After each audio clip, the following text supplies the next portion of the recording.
حياكم الله مشاهدينا الكرام، أخوكم محمد الكريدة أبو أصيل من مملكة المغرب، بالتحديد من منطقة إموزة كندر القريبة من منطقة فاس أو مدينة فاس وإفران. هذا السوق الذي نحن فيه الآن يسمى سوق السبت الأسبوعي الشهير في هذه المنطقة، يقطنونه أغلب القرى والمحافظات والضيعات القريبة من هذا المكان كل أسبوع من الصباح الباكر حتى هذه الساعة قرابة المغرب. يتميز هذا السوق بتنوعه وبقلة الثمن بسبب عدم دفعهم للآجار والضرائب، فبذلك الثمن أو الأسعار تكون قليلة جدا. السوق كبير جدا، تجولنا فيه أكثر من تقريبا 3 ساعات، لم تقريبا نقطع ولا نصف هذا السوق.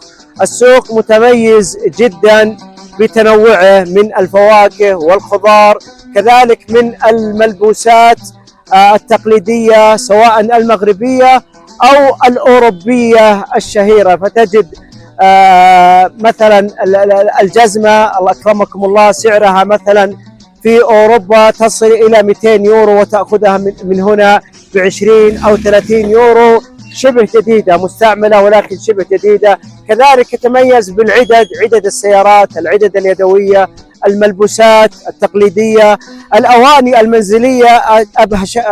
الأواني المنزلية أبهرتني كثيرا، فتنوعها كبير وثمنها جدا قليل. كذلك لا ننسى الهدايا والمستحضرات التجميل، كذلك مستحضرات المطبخ من الأكل وتنوعه.